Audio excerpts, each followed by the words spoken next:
알파올입니다. 오늘은 많은 사랑을 받고 있는 대표적인 보조지표 중 하나죠. RSI에 대해서 소개를 해보도록 하겠습니다. RSI가 뭔지, 활용 방법은 어떻게 되는지, 그리고 쉽게 매매 타점 찾는 법까지 이 영상에 한 번에 정리를 해보도록 하겠습니다. RSI란 Relative Strength Index, 한국말로는 상대 강도 지수라고 하는데요. 즉, 시장이 과열된 상태인지 과매도 상태인지 그걸 판단하기 위해서 고안된 지표라고 보시면 됩니다. 이 RSI를 이해하기 위해서는 몇 가지 지표들을 알아야 되는데요. 첫 번째 U라고 불리는 up, 전날보다 오늘 주가가 상승했을 때 상승한 경우에 주가가 얼마나 상승했는지 그 상승폭을 U라고 하고요. 그 다음 D, 다운의 D예요.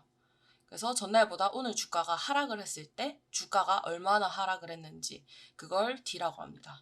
그리고 AU는 average up, 일정 기간 동안 U의 평균값, 즉 상승한 평균값을 나타내는 것이고요.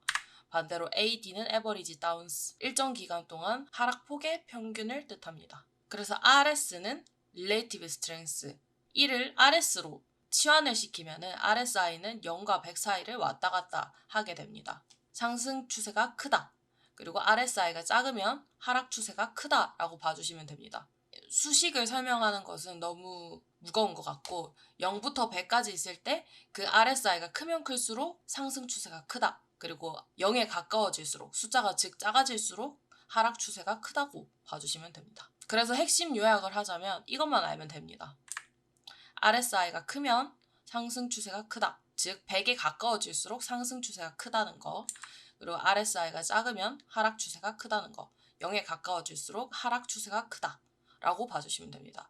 이것만 알면은 RSI는 끝난 거라고 보시면 됩니다. 그 다음은 RSI 설정에 대해서 설명을 해보도록 하겠습니다. 아까 좀 눈치 빠르신 분들은 이미 눈치채셨을 것 같은데 RSI는 오직 기간만 설정을 해주면 됩니다. 이 기간이 어디서 나왔냐? 아까 AU, AD, 평균 상승, 평균 하락 값을 구할 때 그 N일간의 평균 있잖아요. 그 N의 값을 설정을 하게 되는 겁니다. 즉 며칠 동안의 평균을 내서 RSI 지수 값으로 계산을 할 거냐, 그거를 유저가 설정을 하는 거죠. 며칠 거를 평균을 내서 보겠다, 이것만 설정을 해주면 된다는 거죠. 이 RSI라는 지표를 만든 윌레스 와일더라는 선생님이 N의 값은, 즉 평균 일자수는 14일로 사용할 것을 권장한다고 그렇게 말하기도 했습니다. 이건 참고만 해주시면 될 것 같고요. 다양한 HTS, MTS가 있겠지만 저는 알파스퀘어를 예시로 한번 들어보겠습니다. 알파스퀘어의 보조지표를 클릭하시고 그 다음 RSI 설정을 누르시면 조정할 수 있는 변수값이 기간 하나가 있습니다. 그래서 이 기간을 14일로 맞추던지 10일로 맞추던지 이거는 이제 본인의 취향에 맞게 설정을 하시면 되겠죠. 기간을 길게 잡으면은 좀 더 편차를 줄인 값을 볼 수 있겠죠. 왜냐면 에버리지를 길게 잡았으니까 좀 더 세세한 것보다는 전체적인 계략적인 RSI 지표 값을 받을 거고, 기간을 줄이면 줄일수록 좀 더 세세하게 RSI 값을 타겟팅할 수 있겠죠. 이거는 이제 본인 취향에 맞게 설정을 하시면 되고, 아까 말씀드렸듯이 와일더 선생님은 14일을 하는 것을 권장한다고 합니다. 자, 그럼 이번에는 RSI 매매 기법에 대해서 소개해 드리겠습니다. 아까 제가 말한 대로 보조지표를 설정을 하시면 하단에 RSI 차트가 뜨게 될 거예요. 이거에 대해서 조금만 더 설명을 해보자면 50%를 기준으로 그 위에 있을 때는 매수세가 강하다고 봅니다.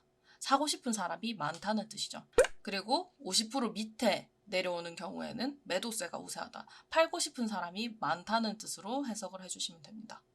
근데 이때 좀 더 주의해서 봐야 할 지점이 있는데요. 70%, 즉 사고 싶은 사람이 너무 많다는 소리예요. 이렇게 너도 나도 사려고 하면은 그만큼 주가는 올라가겠죠. 올라가서 그게 언제 뻥 하고 터질지 모릅니다. 그래서 그 70%가 넘어가는 지점이 너무 많이 사람들이 지나치게 사고 싶다는 뜻이기 때문에 매도 타이밍이라고 보는 거죠. 같은 원리로 30% 밑으로 내려왔을 때는 과매도 국면이라고 해서 너도 나도 팔고 싶어서 주가가 하락하니까 무서워서 패닉셀을 해버리는 경우입니다. 그래서 이렇게까지 떨어질 게 아닌데 떨어진 과매도 국면에 달을났다고 하죠. 그래서 이 타이밍이 바로 매수 타이밍이다. 이제 주어야 할 타임이다. 이렇게 볼 수 있게 되는 겁니다. 매수는 이제 하단선 하단선이라고 그러죠. 이거를 상향 돌파할 때 매수 시그널. 예를 들면 이런 지점이 되겠죠. 이렇게 30% 밑에서 뚫고 올라올 때 그때가 매수 지점이고, 매도 지점은 하방으로 뚫고 내려올 때 매도 지점이라고 그렇게 보는 방법이 있죠. 굉장히 직관적입니다. 30% 미치면은 사람들이 너무 무서워서 많이 팔았구나. 그러면은 그때 쪼아야지. 매수해야지. 이게 이제 그 원리고, 반대로 70% 이상이 되면은 사람들이 너도 나도 살려고 해서 과매수 지점이에요. 그래서 고점에 도달했다라고 보는 거죠. 그래서 뚫고 내려올 때가 매도 지점이다. 이게 RSI 매매 기법의 원리입니다. 자, 그 다음은 RSI 매매 타점 30초 만에 찾는 방법인데요. 아까 이어서 알파스퀘어 매매 전략을 활용해 볼 거예요. 사실 이거는 이제 뭐 AGTS나 MTS나 어떤 툴로 해도 상관이 없지만, 저는 30인지 70인지 일일이 체크하기가 힘들다, 눈알이 아프다 하면은 그때 알파스퀘어를 써보시는 게 좋을 것 같아요. 30일 때, 70일 때 이거를 알아서 찍어주거든요. 그래서 매매 전략을 키면 이렇게 RSI로 바뀝니다. 그래서 설정창을 누르면 상단선, 하단선 이렇게 조절하는 창이 나오죠. 말 그대로 상단선을 70으로 볼 거냐, 하단선을 30으로 볼 거냐, 그건 본인의 취향에 맞게 설정을 하시면 되겠죠. 자, 하단선은 아까 매수 시그널을 찍는 곳이었죠. 이 핑크색 선인데 하단선을 높이면 자주 매수 시그널이 등장하게 되겠죠. 제가 이해를 돕기 위해서 선을 하나 그어볼게요. 하단선을 높이면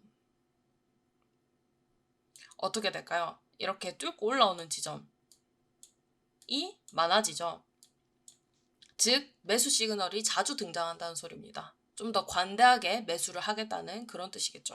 반대로 하단선을 낮추면 어떨까요? 이 매수 시그널이 닿지가 않죠. 즉 보수적으로 접근을 하겠다, 그런 뜻으로 받아들일 수 있습니다. 그러니까 본인의 취향에 맞게 하단선의 이 숫자를 조절할 수 있겠죠. 매수를 좀 더 보수적으로 하고 싶으면은 이 숫자를 낮추고, 나는 좀 적극적으로 투자를 하고 싶어 하면은 하단선을 높이는 방식을 쓸 수 있겠죠. 같은 원리로 상단선, 이 매도 시그널을 찍는 이 상단선은 높이면 어떻게 될까요? 상단선이 이렇게 높아졌다고 생각을 해보세요. 그러면 원래는 여기 찍히던 게 줄죠? 그게 뭔 말일까요? 매도를 좀 더 보수적으로 하겠다, 나는 좀 더 홀딩할 수 있다, 좀 더 버티겠다 하는 사람들은 상단선을 높이게 되겠죠. 반대로 상단선을 낮춘다 라는 뜻은 나 이거 못 기다린다, 빨리 팔고 싶다 하는 사람들이 이렇게 상단선을 낮춰서 수치를 기입을 하겠죠. 자, 그러면 실제로 어떻게 움직이는지 한번 볼게요. 자, RSI에 설정창 눌렀고, 설정창을 누르면 이 상단선, 하단선이 조절이 되죠. 이 조절을 하면은 이 상단선과 하단선이 왔다 갔다 하면서 그 매수, 매도 시그널을 찍어주게 됩니다. 이제 본인의 취향에 맞게 폭도 조절해보고 그 위치도 조절해볼 수 있겠죠.